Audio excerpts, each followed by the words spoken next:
Hey Ethan, I'm going to try to call your guy Robert again about his house. See if he's there. He wasn't there last time.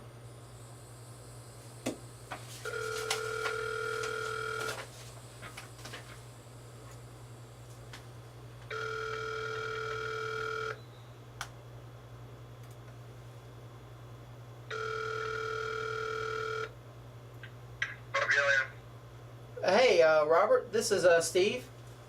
I was just left you a message just a while ago about your house that you have for sale. Well, hey, Steve, how you doing? Hey, I'm doing pretty good. I actually work with Ethan. I just happen to be in Florida right now. What he said, yeah. Yeah, is this a good time to have 2 minutes to talk about your house? Absolutely. I was just actually getting ready to walk out of my office, but no hurry. That's great. It's good timing. Okay. I don't have all of the info here with me. Tell me about your house. What's the situation? What's going on with it? Okay, well, I put the house on the market in February, the first part of February, with a realtor that I knew from church.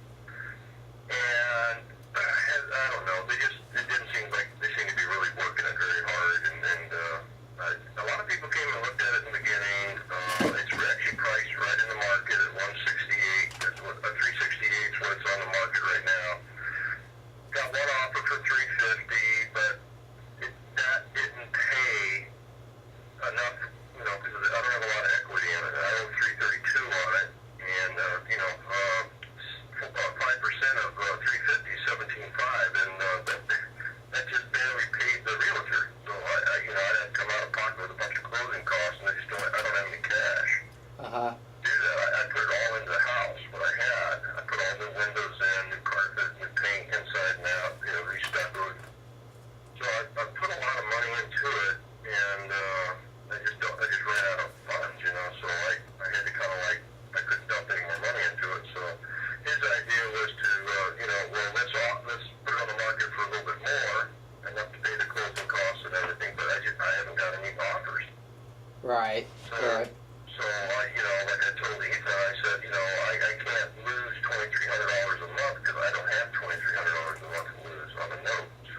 And that's how much the payments are? Right now. The payments are $2,300. Does that include the taxes and insurance? That's everything, yeah. Okay. Everything, so I ended up, because I couldn't afford living there anymore, so I actually bought another home in an area out of Los Angeles at a lot, at a discounted price. I actually bought a foreclosure from a bank in Pennsylvania and up in the high desert. Are you familiar with Los Angeles? Yeah, I am. Yeah, okay, well, I bought a home up in Hesperia for, like 50 cents on the dollar up there. And so I moved my family up there, and I'm just kind of commuting back and forth right now, a couple days a week. But I need to sell this house. I need to get it out from under my belt. That's why I told Ethan I'd be willing to negotiate, with a buyer to, if they could just pay me some cash to try to recoup some of the, 30,000 I put into it. Right. Let me ask you this. So Ethan mentioned something about the payments being behind on it. Yes. How far behind is it? It's, it'll be the fourth month coming up in June. And, I've been talking to the bank, I actually called them again today because they wanted me to go and say that the home is not abandoned. I check on it every day that I'm, working. It's got locks on it. It's very secure. Have they filed for foreclosure yet, or is it just in behind status? They haven't yet. Yeah, they haven't yet, but I think that's what I'm saying. We need to move on it pretty quick here. Right. Let me ask you about the listing, though. Is this a listing that you'd be able to get out of, or no? And let me tell you why. I can get out of the listing because, like I said, they've had since February, and to be honest with you, we didn't even agree on a time frame because it's a guy from the church. So I told him, I'm really disappointed, and he said, well, maybe I can get another investor and I'll buy it on a short sale for $300,000. It's the only way to work for me, and then I'll turn it into a rental. The agent told you that? Huh? The agent told you that? Yeah, the agent. So he may end up buying it directly from the bank at a short sale. And I said, well, I prefer not to do that because then I don't get anything. So Right, right. He said, well, the only way it makes sense for me is that if I can get it that low, because I got to put, 30,000 into it to do what he wants to do, convert the garage over and blah, blah, blah. Yeah, Ethan told me something about it having shake shingles on the roof. Yeah, it's got a certified roof for 5 years from a roofer. I had him look at it, and he certified it for 5 more years. But it does have cedar with 2 layers of shingles on top, so you can't put any more on it. Right, right. And when you strip that off, you're going to have to put some more plywood down there. That would get pretty pricey. Plywood, you got to do the whole thing, if you're going to do it. Yep, it's going to be expensive. To be honest with you, if I would do it, it would look better with a tile roof than it would a cedar shingle. Okay, well let me just kind of tell you what I'm thinking, and let me know if it'll work for you. It either will or it won't, and no feelings hurt.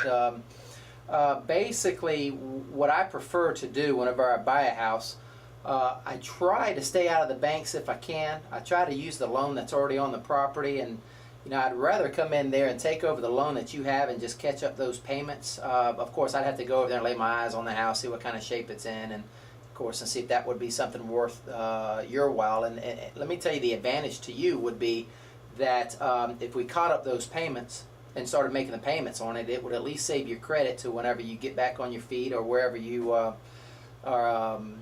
Direction you're headed, at least it'll clean up your credit for you, and you won't have that short selling, you won't have that foreclosure on your credit. Right, well exactly, that was the ideal thing. That was the reason I put it on the market to sell it, but it just hasn't moved. Right, right. But the main difference, though, between us and you selling it through an agent, if you had somebody pay it off, that'd be great. I mean, that's a perfect case scenario. But with us, I mean, we're not going to come in there and pay it off right away. We're pretty much going to catch up the payments and see what kind of repairs we've got to put into it. And we'd probably end up putting one of our buyers in there. See, we work with a lot of buyers, and some of our buyers, either they don't have enough down payment to qualify for a loan, or we've got to clean up a few credit issues for them, and they need a little bit of time, or they need to establish some credit history.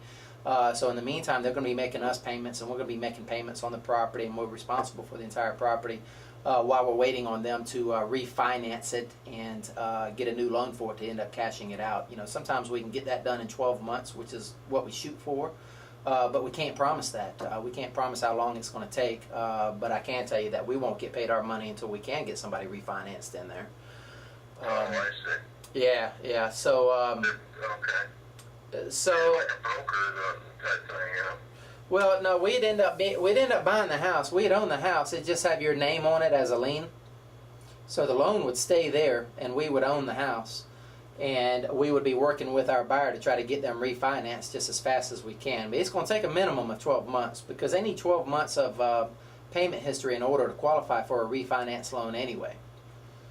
But in the meantime, the payments are going to be made on it, and if it's a situation where how we would be paid during the month is if I can get more than the $2,300 a month out of somebody that I put in that house, then of course I'll be making some income during the month. But on your house, I mean, I think I can make a little bit. I won't make a killing. I won't make the bulk of my money until after I can get somebody refinanced on the house if I don't have to put any repairs in it.